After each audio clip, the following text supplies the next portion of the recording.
got to know each other a little bit. So The Bucks have some. Growing up as a Steelers fan to then meeting with the Steelers. Yeah, it's pretty neat. It's funny because it all comes full circle, right? It's something.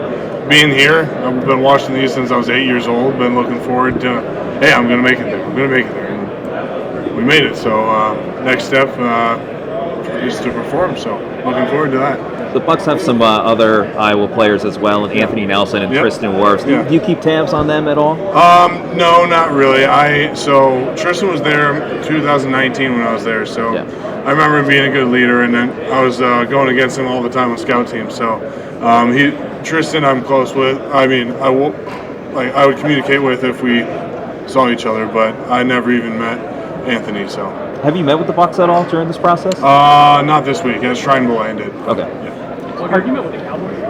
Yes, sir. I've met Shrine Bowl and this past week with the new defensive line coaches. Was that a formal or informal? That was an informal. What did you like about those conversations, and what do you think about the Cowboys? Yeah, it's just intellectual conversation, talking about Iowa's tendencies, defenses, and then trying to just get to know each other. It's like so much of it's just developing relationships first, and then getting into the football stuff after. They've been playing against Michigan.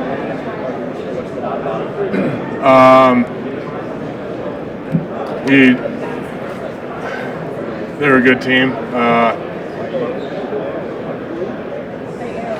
We are going into the game. Our game plan was to make him beat us with his arm, and he showed that he was more capable of a passer than we had gone into the game expecting. So.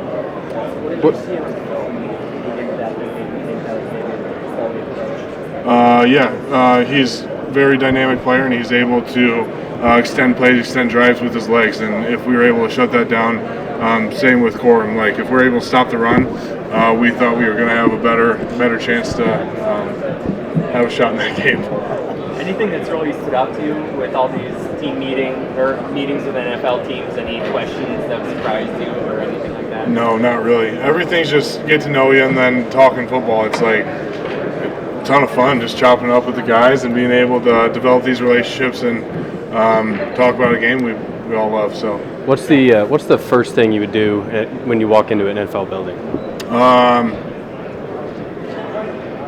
Introduce myself to some folks, try to get to know the culture, get to know my teammates, try to get to know the rest of the staff and the team. So, yeah. What are NFL teams getting in Cooper?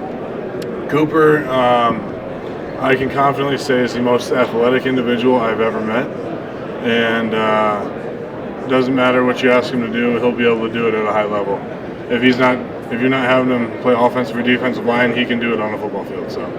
He's unbelievable. What did you think of the day when he ran the ball and got hit and finally moved over to offense for practice? And what was that like? It's pretty frustrating just to see like all the work he's put in and like just to see his season get cut short, and let alone the impact that had on our team. We were able to rally and we were able to still have success despite that injury, but it just breaks your heart whenever you see one of your guys get injured and not be able to finish that season. So. Our team's looking at you as a 3, a potential for a 5 and a 3-4. Yeah. How are they kind of viewing you? Or it varies quite a bit. It's usually 3, 4, or 5, depending on what system they run. So that's generally the feedback I've been getting. And yeah. How much does your wrestling background come up? Oh, I make sure to bring it up, and then they're so.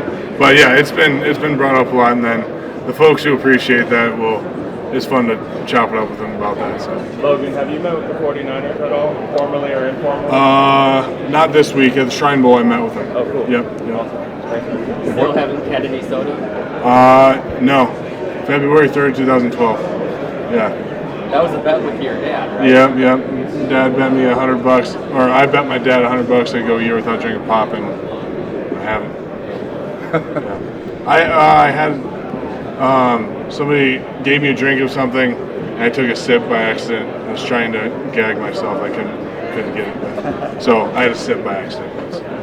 What did it mean to be a Hawkeye? Man, it means everything. Just being able to be a part of a system and organization that has that longevity in the coaching staff, that has that consistency in the people that they recruit, and the people that and the players that are willing to buy into a system like that. For a defensive line, it's not like some other schools where we're able to just do our own thing and try to make an impact. It's like you're doing your job, which helps the whole defense. So that honestly, just the consistency and the grittiness of that team is something special. You guys had, I think, 6 starters return. What was the debate like with you? I mean, because you probably could have made pretty good money if you came back NIL-wise, but then here's this opportunity. How long of the debate did you have, and ultimately, why did you pick this as a decision? I never really considered going back. Love the guys, love the system, love the experience. It's just like I'm married. Yes, we could have made money, but it's not really about the money. It's about trying to. This is my ultimate goal, and we had a lot of success at Iowa, and I'm forever grateful for everything they've done for me. But it's like this is the next step, and I don't see any reason to prolong it if we're ready to do it. And projections are favorable in that area. So, did any teams bring up Iowa's offense to you, and maybe how you personally and the unit as a whole on defense responded to whatever happened? Yeah, no. Everybody's just talking about how good of a defense we've had. Nobody's really bringing up the offense other than some of the players that approach me from other schools. But it's all fun in games. But yeah, most of it's just like, oh, you guys hold down on defense. Yeah, we do. Have you been watching any film from guys at the next level trying to pick up some things going into this process and going into the NFL? Yeah. Throughout the whole season, I was just trying to get different clips from different people and their different skill sets. So we watched film from Aaron Donald to Chris Jones to Cameron Hayward it varies depending on what skill set they have. Watched a lot of combine drills and that kind of stuff just to see more of the just to get that ingrained more. Any little things that stand out when you're watching that film, like? Everybody has their own techniques. Everybody has their own strengths, and it's just about trying to pick up on the little things. And then sometimes they have clinics, and then you hear them talking about what they see on a play, and that's the stuff that's going to mean a little bit more than if you're just watching straight film. If you understand the why behind what they do, is going to be the stuff that sticks out the most. Thanks, Logan. Appreciate it. Appreciate it, guys.